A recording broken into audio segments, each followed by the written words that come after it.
Cole Rush, we are doing yet another edition of Late Screening, one of my favorite series that I do here on Kicking the Seat, a series in which we watch a movie that um, I think you really should have seen by now, but for whatever reason, it just escaped your attention. And typically, movies that I'm obsessed over in some capacity. And today is certainly no exception. We are celebrating almost exactly 20 years of Quentin Tarantino's Kill Bill Volume 1.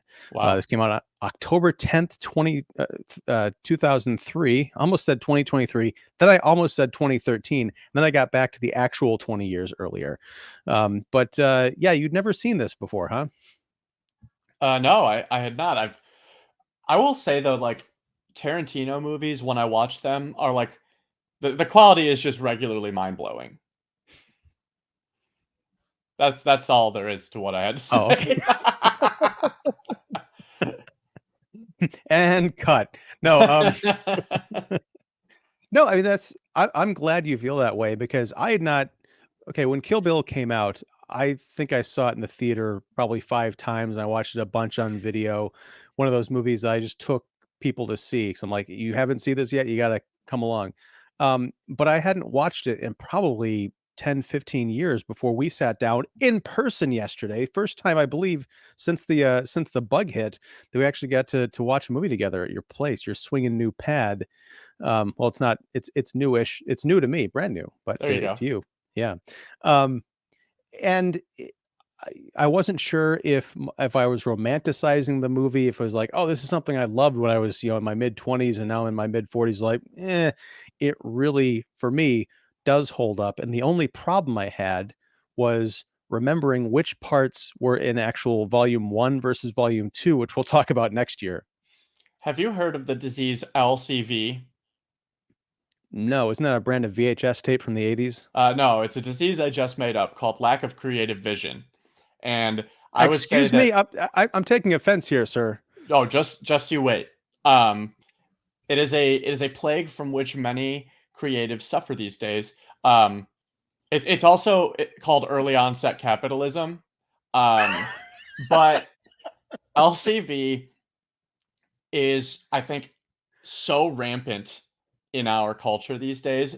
And when we watched Kill Bill, the first thing I thought was I enjoyed it. I told you afterwards. I remember turning to you and saying that was electric. I stand by that qualification. I think it was fantastic. Um, the movie does feel like there's an electricity just pulsing through it, and it just wants to move forward. And Tarantino just knows how to pull you along. It's kind of like the best possible version of being dragged behind a car on a skateboard. You're just like, I don't know what's about to happen, but I'm in for the ride.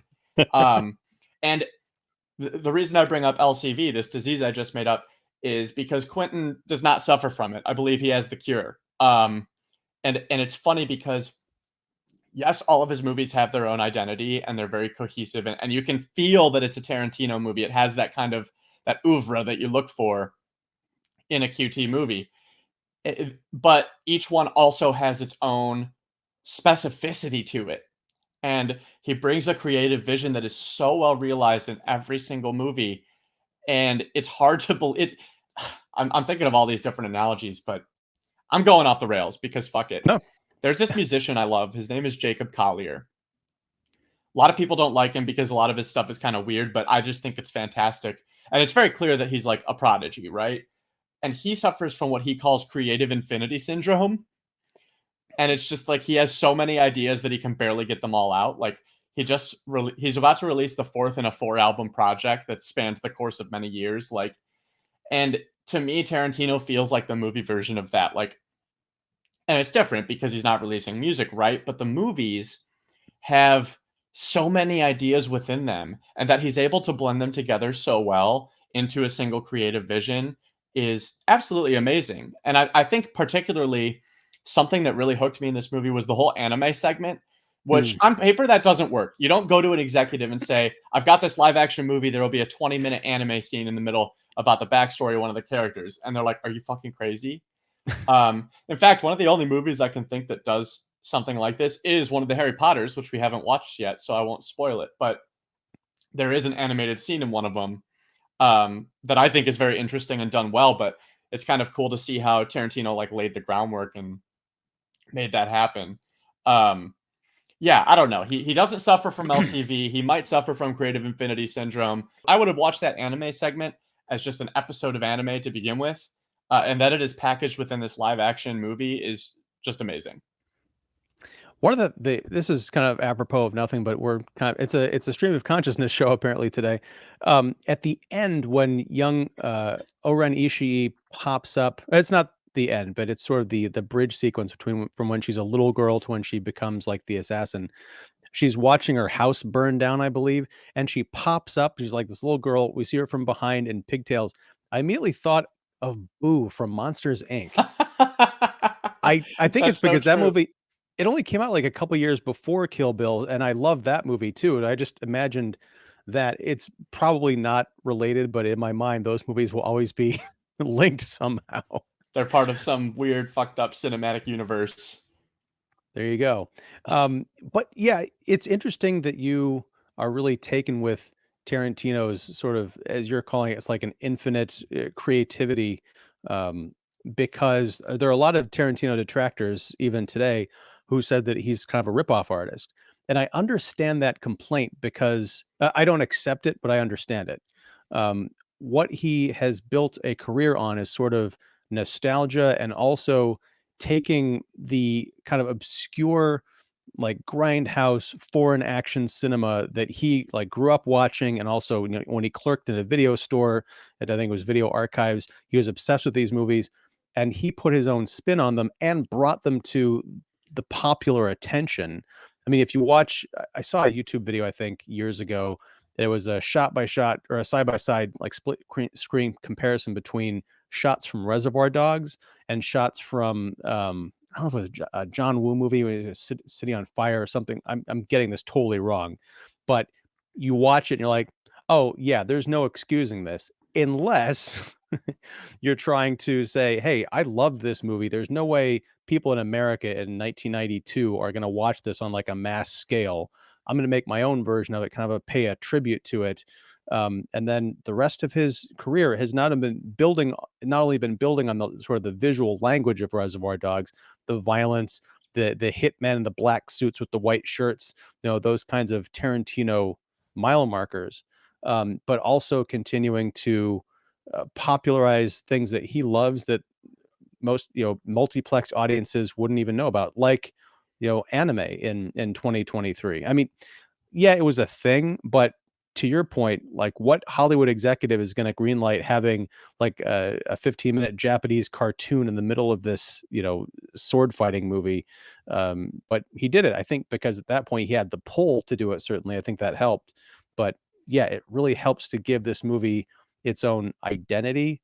And I can't watch Lucy Liu's character, the adult Oren Ishii, without thinking of her as that little girl. I know that's the whole point of it, but to me, I'm almost like watching the childhood Lucy Liu in that action sequence and not just some cartoon. Yep. Well, and to your point about, paying homage, I think that's a good word to describe it, homage or tribute. But also, like, emulation requires adoration in a way. Like, if you're gonna emulate something well, you kind of have to love it. That's kind of a prerequisite to me. Like a lot of movies that people claim to be ripoffs, I think that particular phrase ripoff is a way for people to say they don't like something without actually saying it. Hmm. Um, and a lot of people are afraid to commit verbally to any sort of idea these days. That's why we always use LOL and haha in all of our texts. But I don't want people to dilute their claims. I want people to say, "Oh, I didn't like this as much as I liked this other thing," from which it clearly draws inspiration. It's so hard for me to like pinpoint dislike for something on the basis of it not being original Right. because there is so much volume.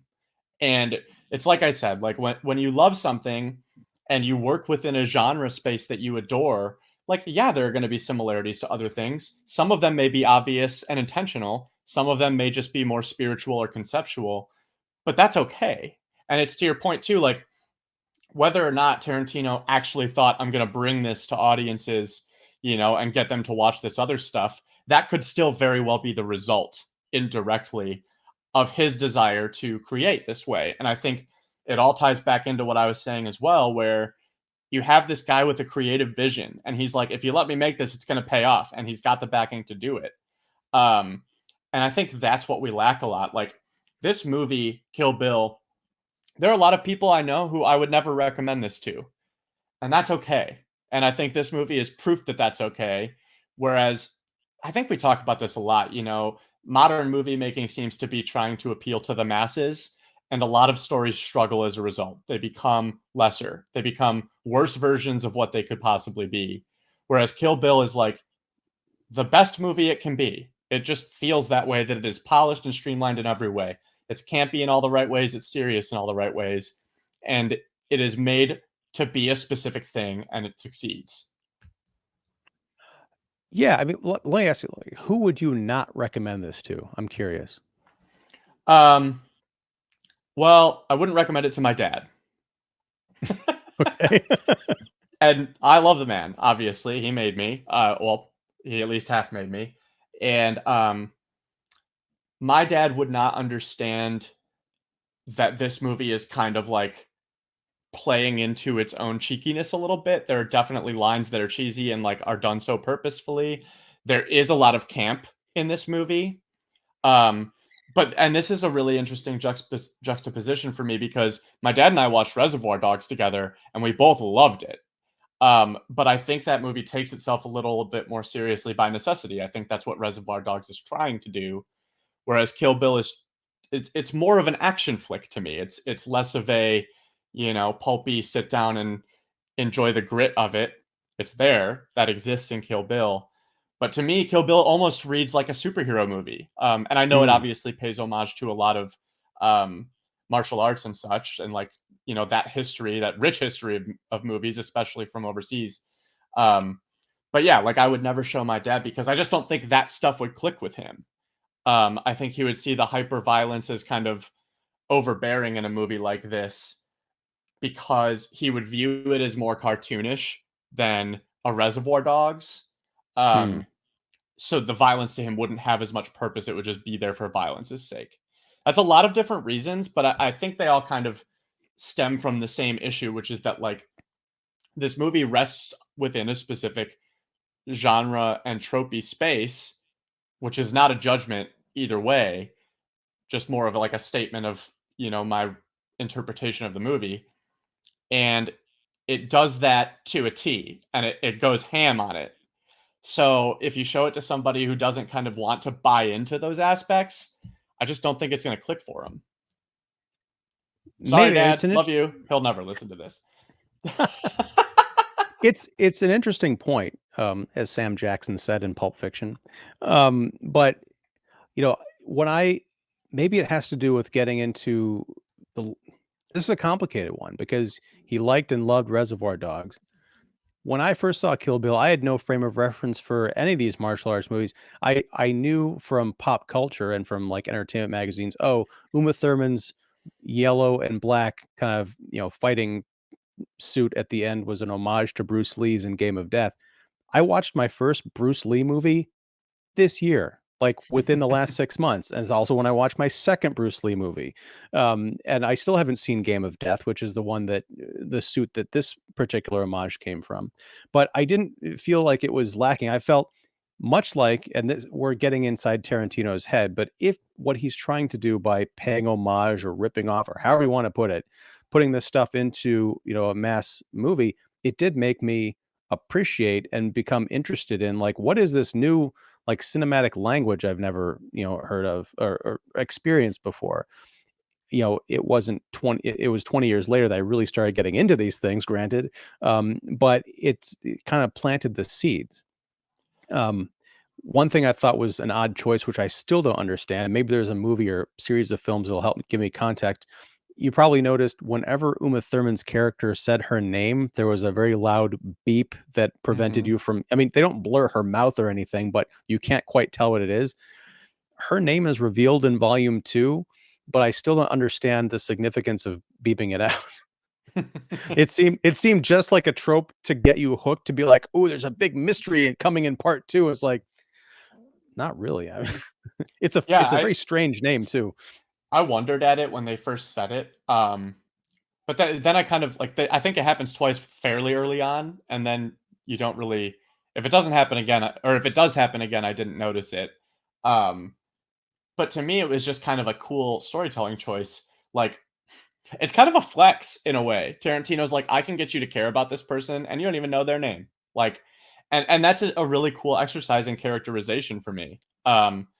It's yeah, it's a mystery, sure, but to me, it's more like this person is so much more than their name is ever going to mean to you.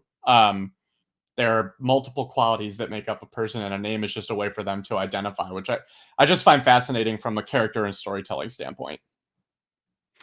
Um, the the big surprise at the end, and for those who don't know, please turn this off now because I'm going to talk spoilers. I mean, I guess I could put up a spoiler banner because I can do that here on StreamYard. Here, let's do it. Love it.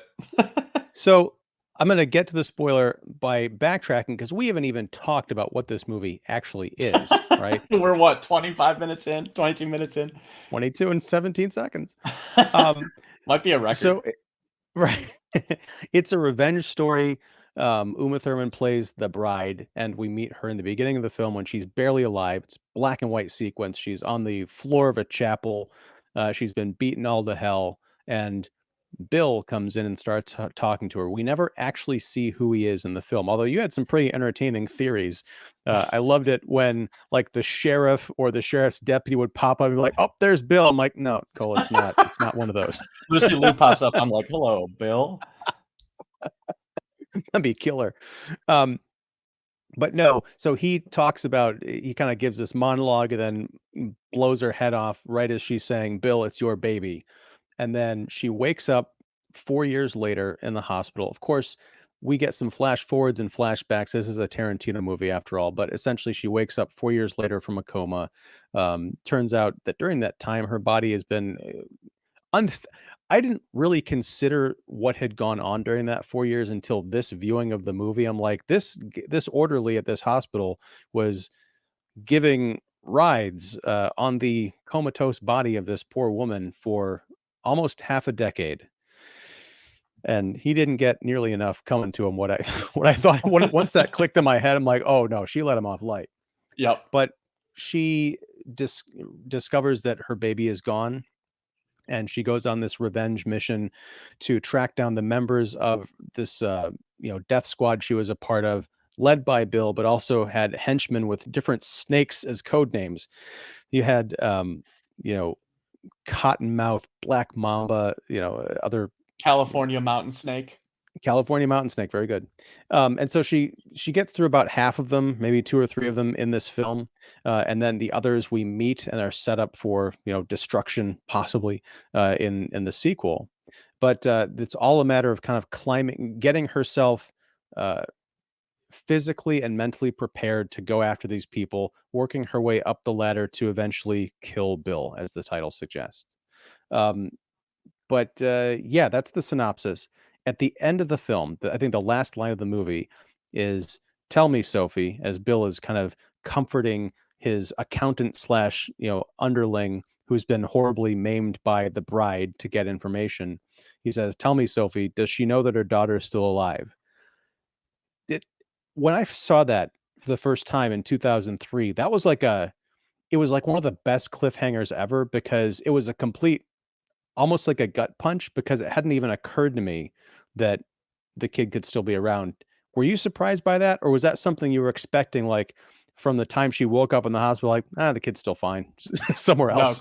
completely caught off guard. I mean, it's and Tarantino does a great job of like convincing you of that, right? Like, well, what else would have happened? Like, she got shot in the head, was comatose for 4 years. Like, your mind jumps to, well, the baby is just out of the picture, right? Um, so yeah, I mean, I was fired up about that, and to me, that's more of a cool mystery than her name ever was. Um, yeah, and I consider myself someone who can predict a lot of stuff. As you noted, I pegged Bill immediately for who he was. Um, You're a but genius. I do like to predict stuff, and my wife always says, "Oh, you always just know exactly what's going to happen." But in this one, I did not. I had no idea, and that was gut punch is the best way for you to describe it because not only does he plant the seeds for that to be like a thing, he also spends enough time away from it that when it happens, you're like, oh shit, like I did not think of that. And you're far enough distant so that when he reels you in, it feels like you're very out of focus and disoriented. Right, it also means that the bride potentially I'm talking as if I haven't seen part 2, but as the audience, I'm thinking, well, this doesn't mean this takes it from being a cold-blooded revenge, throw everything you got at these people movie to, you gotta be a bit careful because your daughter is still alive, you don't know this yet, so she could get caught in the crossfire or taken as hostage or human shield or whatever. Um, and I will say that Kill Bill Volume 2, that's one that I've watched, I think, less than the first one because they're very different kinds of movies. There isn't a gigantic, from what I can recall, kind of third act set piece like The House of Blue Leaves, where she takes on the 88 craziest killers in the Yakuza and Oren Ishii and Gogo Yubari, the schoolgirl with the deadly Mm-hmm. mace. Oh, so much good stuff. It's more personal and intimate, and we do get a training montage, so you'll like Excellent. that. I Um, very much missed that in the first movie. but that's the thing. I was watching it thinking, "Oh, is this the one with the train?" No, shit, we gotta wait a year. Um, I don't think you'll be disappointed, but it is kind of crazy that we have this big climactic fight in this dance club. You've got a band going. You've got the club owner and his wife. He looks and dresses just like Charlie Brown, and they make fun of him for it. The That I bride did comes in. call. Yes, you did. You did. You said that guy looks like Charlie Brown. I'm like, just wait. Um, but the bride goes and attacks Oren Ishii's men, who are the crazy 88, and not men, but men and women, and they're all very talented, skilled fighters for the most part. There's a couple of almost literal children in that bunch, and I'd almost forgotten about the spanking with the sword. That was very entertaining, but that scene is so balletic and ridiculous and over the top that I think if he had shot it straight, it would have kind of gotten monotonous. But no, he goes from like full color to this great black and white sequence, which is triggered by one of the crazy 88 getting his eye plucked out, to getting into this like kind of overhead loft. Someone flips the light switch, and then everything just becomes literal duochrome of black and blue, like black silhouettes against a blue Yep. background, and that goes back to color. And then you've got going outside that into the kind of the snowy garden and everything. It's just so masterful that I I wonder, like, did he storyboard this or draw it out? It almost feels like a comic book setting more than just a straightforward revenge movie. Well, and this is more of a comic book fight than most comic book movies will give you. Um, and I think that this action scene in particular is incredibly memorable to me. Like I was just kind of not replaying it, but just thinking about how cool it was for the rest of the day. And then I was kind of racking my brain for like what other action scenes really stick out to me because my first thought is always to compare it to like the MCU, right? Because it's been such a dominant force at least until it ate its own shit and stopped being good. Um, and those fight scenes are also like CGI and the stakes feel so low because like all you're doing is killing faceless aliens and stuff. And yeah, they can be cool. But then I thought to Kingsman and I thought to that church scene and I was like, okay, Kill Bill walked so that scene could run, or vice versa. I know that Kingsman came out years later, um, but I think that the through line between both the Kill Bill and the Kingsman fight scenes are that like action can still be incredibly creative, and spectacle doesn't have to be massive.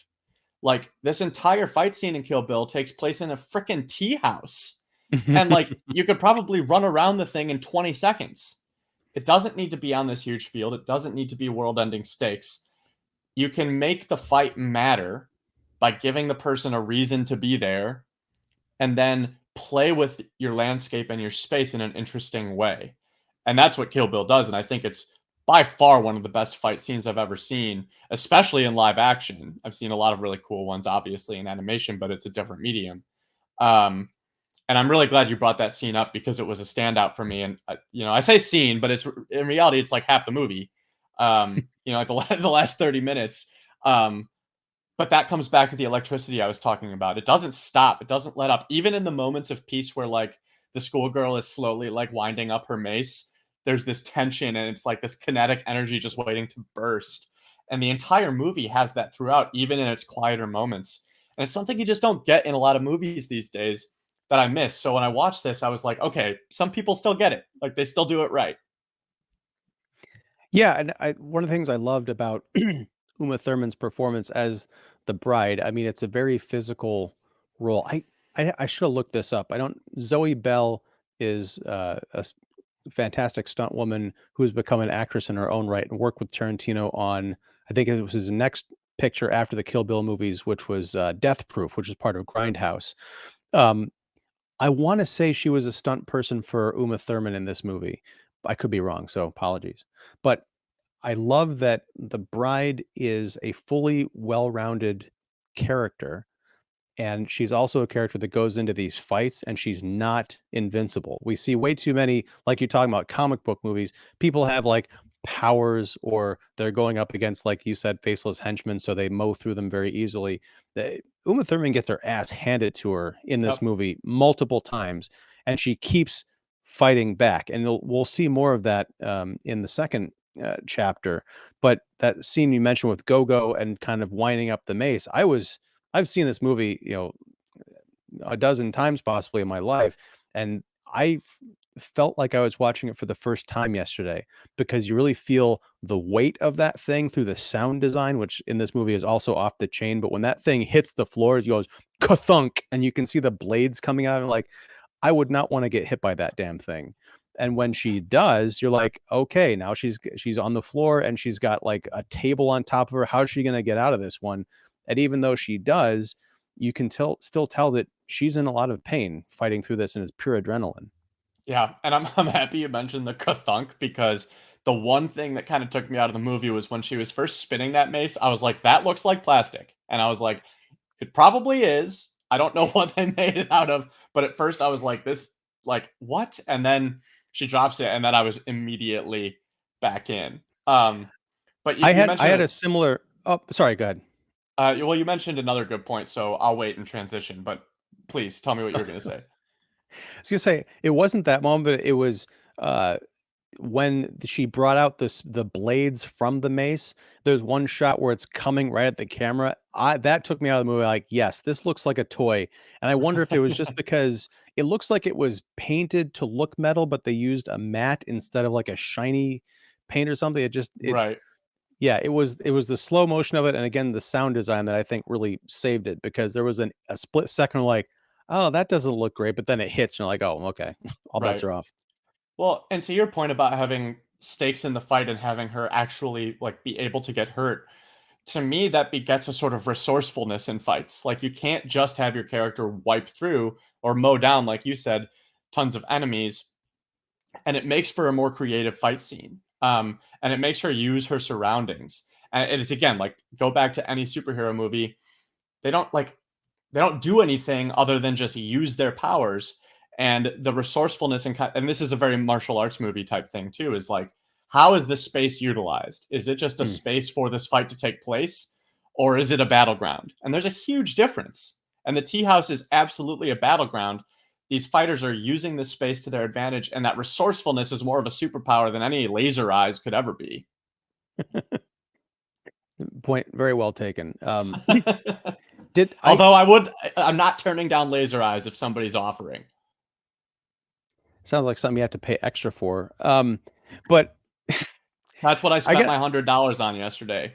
Way to your spoil it. Kill Bills. Um, all right, I don't know if we've talked about this, but it was my favorite movie of last year. It was called RRR by SS Rajamouli. Did we talk about this? Or We did did I not. try and sell you on it? Okay. I desperately want to watch it. It's just getting my wife to agree to a 3-hour movie she knows nothing about is I mean, to be fair, this is not like her problem. We barely watch movies as evidenced by gestures to the entire late screening series, right? Um, so getting us to watch an hour and a half long movie is a chore because we usually just watch TV. So it's on my list. I understand that it is amazing, and I've been recommended it by many people, but I know I have not seen it. Okay. The only reason I bring it up, and honestly, it is one of those movies. I don't know if my endorsement means anything, but it's something that you can tell Aaron. I recommend it. My wife watched it. She loved it. I only know, I think, one person that only kind of liked it. Everyone else is like, wow. But the reason I bring it up is because it's an action movie. It's kind of hard to peg down as far as genre, but it reminds me. I was watching Kill Bill yesterday, thinking about RRR because that's one of the only other contemporary examples of someone who does something really creative with fight scenes. There are some digital effects, mostly involving animals, because it's an Indian production and they can't like use animals at all, like while filming Mhm. certain, kind of things. But in terms of action, there's a scene where there's a guy who's being pursued in a crowd by a soldier, and he runs and tries and hide in this crowd. There's a riot going on. There's like 1,000 people in this riot. Typically, you'd have your key players and then kind of fill everybody in digitally. Rajamouli spent months filming this actual scene with the 800 or 1,000 extras or whatever it was to get Wow. this right. So I dare say if you watch that movie, you'll be amazed repeatedly from beginning to end. It's a riveting like 3 hours, and it might even make you cry. Do But you yeah, recommend watching is it subbed or dubbed or both? um, wh I don't know if there's an English dub. I honestly can't remember. Oh. I mean, But no, I I would like watching subs because it forces you to watch instead of be on your phone. Um, but Yeah, definitely watch the just don't make the mistake that I did, and, my wife and I think the first time we watched it with, like, the Portuguese subtitles, and like, "This sounds strange. I don't know Telugu, but this doesn't even sound right." I think we realized, like, 3 quarters of the way through the movie that we chose subtitles, and it immediately went to Portuguese instead of, like, the native, but yeah, watch it, subtitled for okay, sure. excellent. Or yes, yes, watch it subtitle. I almost said dubbed, but no, don't do that. Um, but yeah, so what was I gonna say? Oh, the entire sequence where the bride goes to Okinawa to have a sword made, a Hattori Hanzo sword. And I mentioned to you, and we were talking about Tarantino and his kind of oeuvre. One of the things I like, whether or not he's the most original guy or whatever, he's created his own cinematic universe with recurring themes and characters and ideas. And we even get a bit of a meta, not commentary, but a meta idea here, where in True Romance, Christian Slater's character goes to a Sonny Chiba movie marathon, and in Kill Bill, the swordsman or the artisan that creates this special sword for the bride is played by Sonny Chiba. So it kind of comes full circle. That was this really cool sequence where she comes into this little sushi bar, and she kind of plays not a dumb American tourist, but this like wide-eyed, I'm just in town and this is all great and I'm so delighted by you. And they had this like 10-minute conversation until the mask slips and she reveals her true intentions, and he understands how serious she is. That's almost as thrilling to me as any of the fighting that goes on, this kind of slide dynamics between these 2 characters, and Sonny Chiba's just beautifully delightful, happy sushi bar owner who, when you learn his backstory and what he gave up in order to do that, it makes it all the more powerful because he chose to turn his back on death and really embrace life. Right, and to your point, the scene takes what, like 5, 10 minutes, and it makes it more impactful just because that you feel in your mind like something's going to happen, but it doesn't feel like a Tarantino, like, everything's gonna get bloody and gory. It feels like both of these people know something and they're trying to figure out when they can like drop that knowledge. And you're right, that's the tense, moment in that scene that is so fascinating because it's another characterization thing. It shows that Uma Thurman's character is way more than just a capable fighter slash warrior. She is able to work people to her advantage, get them on her side, and convince them to do things. And it makes for a much more well-rounded story. Like otherwise, is it as believable that she gets there and manages to convince him to get the sword? I don't think so. Um, could she have done the fight without the sword? No, because any other sword would break, as we see. Which is just another really cool kind of facet. Like, there was actually one part of the movie that I thought plot wise was a miss. Hmm. Um, and in an action movie like this, there's a lot of opportunities to miss, and he doesn't in most of them. But it's the scene where California Mountain Snake is in the hospital about to kill the bride, and Bill's like, "Is that how we're gonna do this?" I'm like, "Okay, if you're really evil, then like, yeah, she's right there, kill her." And it's very much plot armor to me in that case. I Are don't you know if saying there's are you saying that he wouldn't have called her off, or that she played, really well by Daryl Hannah? You think that she would have disobeyed him and just done it anyway? Because I mean, she literally had the needle in the IV. I don't necessarily think that she would have disobeyed him. You get the impression that doing that would result in her own death. I'm surprised that Bill otherwise operates by some code when it seems like he's kind of made to be some codeless villain. Now that I'm saying it out loud, it's like, okay, maybe that's a hint that like he has a bigger code that I don't know as much about yet. And it plays into the mystery of who Bill is and what he's all about. So if that's the case, I will suspend my criticism for now. Wait until the next movie. Well, you bring up an interesting point that, yeah, we're gonna have to put a pin in this and revisit next year, because I don't even know if the answer is in Kill Bill Volume 2. But why did he send her, like, if he sent her there to do the assassination, why the change of heart?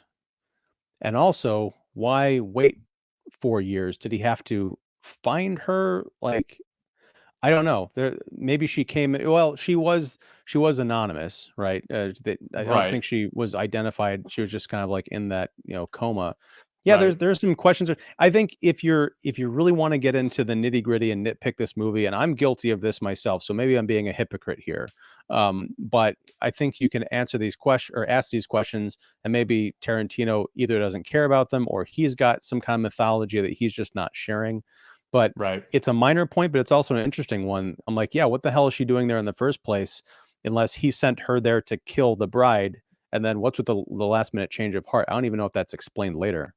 Right. Well, and here's the thing is we've talked about it for 43 minutes and I just remembered this. Like it's like I said, the movie was electric enough that it didn't like this didn't shock me, pun fully intended. Um it's just something that kind of came to me later after, oh wait. And then I was like, I don't care. Like, it's there. And like I said, so many action movies need little plot holes like this to exist. And if you're willing to suspend your disbelief, then just do it. One last thing before we kind of wrap up. Um, Tarantino has famously said that he's only going to make 10 movies.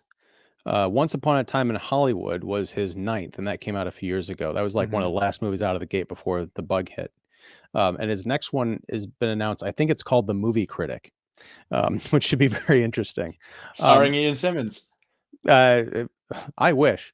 But there had been some fan speculation for decades as to like how he's going to end out his filmmaking career. Some people have said, oh, it's going to be a Vega Brothers movie where you get Michael Madsen's character from Reservoir Dogs and John Travolta's character from Pulp Fiction, who I think unofficially, perhaps canonically, are supposed to be brothers because they're both, one is Vic Vega and the other is Vincent Vega. Like maybe do a movie with them, like a prequel or something. And the other bit of speculation was Vernita Green, which was the first victim of the bride in this movie that we see, second on the actual hit list. But, she's played by Vivica Fox. She's a mom at home in the suburbs, expecting a friend. The bride shows up instead. They start fighting. Little girl gets off the bus, comes, trouncing up the stairs, comes into this house, and they continue the fight. The little girl comes out of her room just as her mom has been run through with a knife. And what you were really knocked out by this whole like coffee cup kick in the air Yep. diversion. which I had forgotten how great that was, but you were really impressed. I was happy to be there for that. But the point of it is, in a moment that I thought was really poignant, I think the second time I saw the movie, it didn't hit the first time, but when Uma Thurman says, you know, "You're gonna grow up, and if you still feel raw about this, I'll be waiting." There was some talk of, like, would Tarantino revisit this as, like, a sequel, like Kill Bill Volume 3, or handle it in some other way, where 20 years later, you could have that four-year-old girl be a 24-year-old, woman and seek revenge on the bride. What would you think about that?